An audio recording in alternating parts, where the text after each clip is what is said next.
Lamentations chapter 1. How lonely lies the city, once so full of people. She who was great among the nations has become a widow. The princess of the provinces has become a slave. She weeps aloud in the night, with tears upon her cheeks. Among all her lovers there is no one to comfort her. All her friends have betrayed her. They have become her enemies. Judah has gone into exile under affliction and harsh slavery. She dwells among the nations but finds no place to rest. All her pursuers have overtaken her in the midst of her distress. The roads to Zion mourn, because no one comes to her appointed feasts. All her gates are deserted, her priests groan, her maidens grieve, and she herself is bitter with anguish.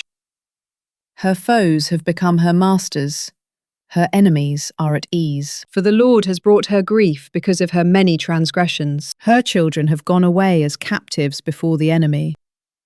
All the splendor has departed from the daughter of Zion. Her princes are like deer that find no pasture. They lack the strength to flee in the face of the hunter. In the days of her affliction and wandering, Jerusalem remembers all the treasures that were hers in days of old. When her people fell into enemy hands, she received no help. Her enemies looked upon her, laughing at her downfall. Jerusalem has sinned greatly. Therefore she has become an object of scorn. All who honored her now despise her, for they have seen her nakedness. She herself groans and turns away. Her uncleanness stains her skirts. She did not consider her end. Her downfall was astounding. There was no one to comfort her. Look, O Lord, on my affliction, for the enemy has triumphed. The adversary has seized all her treasures, for she has seen the nations enter her sanctuary, those you had forbidden to enter your assembly. All her people groan as they search for bread. They have traded their treasures for food to keep themselves alive. Look, O Lord, and consider, for I have become despised. Is this nothing to you, all you who pass by? Look around and see. Is there any sorrow like mine, which was inflicted on me, which the Lord made me suffer on the day of his fierce anger? He sent fire from on high, and it overpowered my bones. He spread a net for my feet and turned me back. He made me desolate, faint all the day long. My transgressions are bound into a yoke. Knit together by his hand, they are draped over my neck. And the Lord has broken my strength. He has delivered me into the hands of those I cannot withstand. The Lord has rejected all the mighty men in my midst. He has summoned an army against me to crush my young warriors. Like grapes in a winepress, the Lord has trampled the virgin daughter of Judah. For these things I weep. My eyes flow with tears, for there is no one nearby to comfort me, no one to revive my soul. My children are destitute because the enemy has prevailed. Zion stretches out her hands, but there is no one to comfort her. The Lord has decreed against Jacob that his neighbors become his foes. Jerusalem has become an unclean thing among them. The Lord is righteous.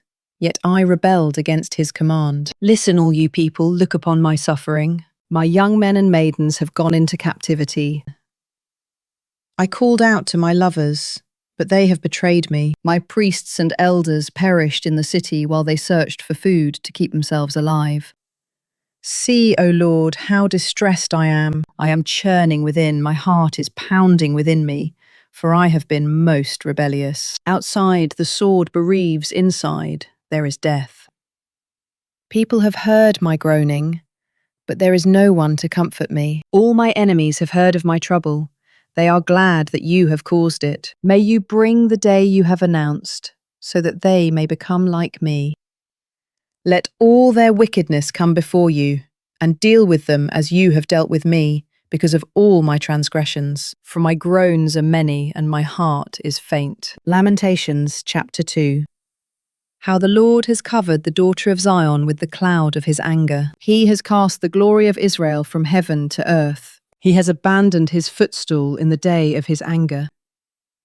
Without pity, The Lord has swallowed up all the dwellings of Jacob. In his wrath he has demolished the fortified cities of the daughter of Judah. He brought to the ground and defiled her kingdom and its princes. In fierce anger he has cut off every horn of Israel and withdrawn his right hand at the approach of the enemy. He has burned in Jacob like a flaming fire that consumes everything around it. He has bent his bow like an enemy. His right hand is positioned. Like a foe, he has killed all who are pleasing to the eye. He has poured out his wrath like fire on the tent of the daughter of Zion. The Lord is like an enemy. He has swallowed up Israel. He has swallowed up all her palaces and destroyed her strongholds. He has multiplied mourning and lamentation for the daughter of Judah. He has laid waste his tabernacle like a garden booth. He has destroyed his place of meeting. The Lord has made Zion forget her appointed feasts and Sabbaths. In his fierce anger he has despised both king and priest. The Lord has rejected his altar. He has abandoned his sanctuary. He has delivered the walls of her palaces into the hand of the enemy. They have raised a shout in the house of the Lord, as on the day of an appointed feast. The Lord determined to destroy the wall of the daughter of Zion. He stretched out a measuring line and did not withdraw his hand from destroying. He made the ramparts and walls lament together, they waste away. Her gates have sunk into the ground. He has destroyed and shattered their bars. Her king and her princes are exiled among the nations. The law is no more, and even her prophets find no vision from the Lord. The elders of the daughter of Zion sit on the ground in silence. They have thrown dust on their heads and put on sackcloth. The young women of Jerusalem have bowed their heads to the ground. My eyes fail from weeping. I am churning within. My heart is poured out in grief over the destruction of the daughter of my people, because children and infants faint in the streets of the city. They cry out to their mothers, "Where is the grain and wine?" as they faint like the wounded in the streets of the city, as their lives fade away in the arms of their mothers. What can I say for you? To what can I compare you, O daughter of Jerusalem? To what can I liken you, that I may console you, O virgin daughter of Zion? For your wound is as deep as the sea. Who can ever heal you? The visions of your prophets were empty and deceptive. They did not expose your guilt to ward off your captivity. The burdens they envisioned for you were empty and misleading. All who pass by clap their hands at you in scorn. They hiss and shake their heads at the daughter of Jerusalem. Is this the city that was called the perfection of beauty, the joy of all the earth? All your enemies open their mouths against you. They hiss and gnash their teeth, saying, "We have swallowed her up. This is the day for which we have waited. We have lived to see it." The Lord has done what he planned. He has accomplished his decree, which he ordained in days of old. He has overthrown you without pity. He has let the enemy gloat over you and exalted the horn of your foes. The hearts of the people cry out to the Lord. O wall of the daughter of Zion, let your tears run down like a river day and night. Give yourself no relief and your eyes no rest. Arise, cry out in the night, from the first watch of the night. Pour out your heart like water in the presence of the Lord. Lift up your hands to him for the lives of your children who are fainting from hunger on the corner of every street. Look, O Lord, and consider, whom have you ever treated like this? Should women eat their offspring, the infants they have nurtured? Should priests and prophets be killed in the sanctuary of the Lord? Both young and old lie together in the dust of the streets. My young men and maidens have fallen by the sword. You have slain them in the day of your anger. You have slaughtered them without compassion. You summoned my terrors on every side, as for the day of an appointed feast. In the day of the Lord's anger, no one escaped or survived. My enemy has destroyed those I nurtured and reared. Lamentations chapter 3. I am the man who has seen affliction under the rod of God's wrath. He has driven me away and made me walk in darkness instead of light. Indeed, he keeps turning his hand against me all day long. He has worn away my flesh and skin. He has shattered my bones. He has besieged me and surrounded me with bitterness and hardship. He has made me dwell in darkness, like those dead for ages. He has walled me in so I cannot escape. He has weighed me down with chains. Even when I cry out and plead for help, he shuts out my prayer. He has barred my ways with cut stones. He has made my paths crooked. He is a bear lying in wait, a lion hiding in ambush. He forced me off my path and tore me to pieces. He left me without help. He bent his bow and set me as the target for his arrow. He pierced my kidneys with his arrows. I am a laughingstock to all my people. They mock me in song all day long. He has filled me with bitterness. He has intoxicated me with wormwood. He has ground my teeth with gravel and trampled me in the dust. My soul has been deprived of peace. I have forgotten what prosperity is. So I say, my strength has perished, along with my hope from the Lord. Remember my affliction and wandering, the wormwood and the gall. Surely my soul remembers and is humbled within me. Yet I call this to mind, and therefore I have hope. Because of the loving devotion of the Lord, we are not consumed, for his mercies never fail. They are new every morning. Great is your faithfulness. The Lord is my portion, says my soul. Therefore I will hope in him. The Lord is good to those who wait for him, to the soul who seeks him. It is good to wait quietly for the salvation of the Lord. It is good for a man to bear the yoke while he is still young. Let him sit alone in silence, for the Lord has laid it upon him. Let him bury his face in the dust. Perhaps there is still hope. Let him offer his cheek to the one who would strike him. Let him be filled with reproach. For the Lord will not cast us off forever. Even if he causes grief, he will show compassion, according to his abundant, loving devotion. For he does not willingly afflict or grieve the sons of men, to crush underfoot all the prisoners of the land, to deny a man justice before the Most High, to subvert a man in his lawsuit, of these the Lord does not approve. Who has spoken and it came to pass, unless the Lord has ordained it? Do not both adversity and good come from the mouth of the Most High? Why should any mortal man complain in view of his sins? Let us examine and test our ways and turn back to the Lord. Let us lift up our hearts and hands to God in heaven. We have sinned and rebelled. You have not forgiven. You have covered yourself in anger and pursued us. You have killed without pity. You have covered yourself with a cloud that no prayer can pass through.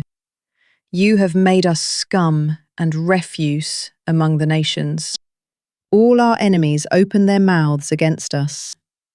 Panic and pitfall have come upon us, devastation and destruction. Streams of tears flow from my eyes over the destruction of the daughter of my people. My eyes overflow unceasingly, without relief, until the Lord looks down from heaven and sees. My eyes bring grief to my soul because of all the daughters of my city. Without cause, my enemies hunted me like a bird. They dropped me alive into a pit and cast stones upon me. The waters flowed over my head, and I thought I was going to die. I called on your name, O Lord, out of the depths of the pit. You heard my plea.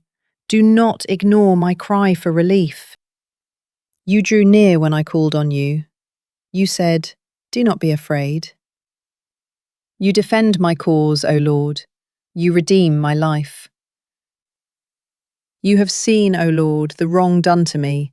Vindicate my cause. You have seen all their malice, all their plots against me.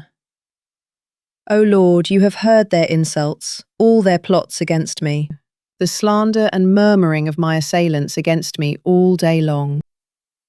When they sit and when they rise, see how they mock me in song. You will pay them back what they deserve, O Lord, according to the work of their hands. Put a veil of anguish over their hearts. May your curse be upon them. You will pursue them in anger and exterminate them from under your heavens, O Lord. Lamentations chapter 4. How the gold has become tarnished. The pure gold has become dull. The gems of the temple lie scattered on every street corner. How the precious sons of Zion, once worth their weight in pure gold, are now esteemed as jars of clay, the work of a potter's hands. Even jackals offer their breasts to nurse their young, but the daughter of my people has become cruel, like an ostrich in the wilderness. The nursing infant's tongue clings in thirst to the roof of his mouth. Little children beg for bread, but no one gives them any. Those who once ate delicacies are destitute in the streets. Those brought up in crimson huddle in ash heaps. The punishment of the daughter of my people is greater than that of Sodom, which was overthrown in an instant, without a hand turned to help her. Her dignitaries were brighter than snow, whiter than milk. Their bodies were more ruddy than rubies, their appearance like sapphires. But now their appearance is blacker than soot. They are not recognized in the streets. Their skin has shriveled on their bones. It has become as dry as a stick. Those slain by the sword are better off than those who die of hunger, who waste away, pierced with pain because the fields lack produce. The hands of compassionate women have cooked their own children, who became their food in the destruction of the daughter of my people. The Lord has exhausted his wrath. He has poured out his fierce anger.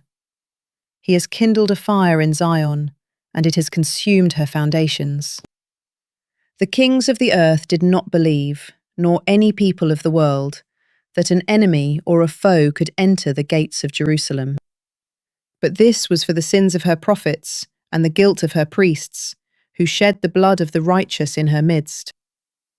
They wandered blind in the streets, defiled by this blood, so that no one dared to touch their garments. "Go away, unclean!" men shouted at them. "Away, away! Do not touch us!" So they fled and wandered. Among the nations it was said, "They can stay here no longer." The presence of the Lord has scattered them. He regards them no more. The priests are shown no honor. The elders find no favor. All the while our eyes were failing as we looked in vain for help. We watched from our towers for a nation that could not save us. They stalked our every step, so that we could not walk in our streets. Our end drew near, our time ran out, for our end had come. Those who chased us were swifter than the eagles in the sky. They pursued us over the mountains and ambushed us in the wilderness. The Lord's anointed, the breath of our life, was captured in their pits. We had said of him, "Under his shadow we will live among the nations." So rejoice and be glad, O daughter of Edom, you who dwell in the land of Uz. Yet the cup will pass to you as well. You will get drunk and expose yourself. O daughter of Zion, your punishment is complete. He will not prolong your exile, but he will punish your iniquity, O daughter of Edom. He will expose your sins. Lamentations chapter 5. Remember, O Lord, what has happened to us. Look and see our disgrace. Our inheritance has been turned over to strangers, our houses to foreigners. We have become fatherless orphans. Our mothers are widows. We must buy the water we drink. Our wood comes at a price. We are closely pursued. We are weary and find no rest. We submitted to Egypt and Assyria to get enough bread. Our fathers sinned and are no more, but we bear their punishment. Slaves rule over us. There is no one to deliver us from their hands. We get our bread at the risk of our lives because of the sword in the wilderness. Our skin is as hot as an oven, with fever from our hunger. Women have been ravished in Zion, virgins in the cities of Judah. Princes have been hung up by their hands. Elders receive no respect. Young men toil at millstones. Boys stagger under loads of wood. The elders have left the city gate. The young men have stopped their music. Joy has left our hearts. Our dancing has turned to mourning. The crown has fallen from our head. Woe to us, for we have sinned. Because of this, our hearts are faint. Because of these, our eyes grow dim. Because of Mount Zion, which lies desolate, patrolled by foxes. You, O Lord, reign forever. Your throne endures from generation to generation. Why have you forgotten us forever? Why have you forsaken us for so long? Restore us to yourself, O Lord, so we may return. Renew our days as of old, unless you have utterly rejected us and remain angry with us beyond measure.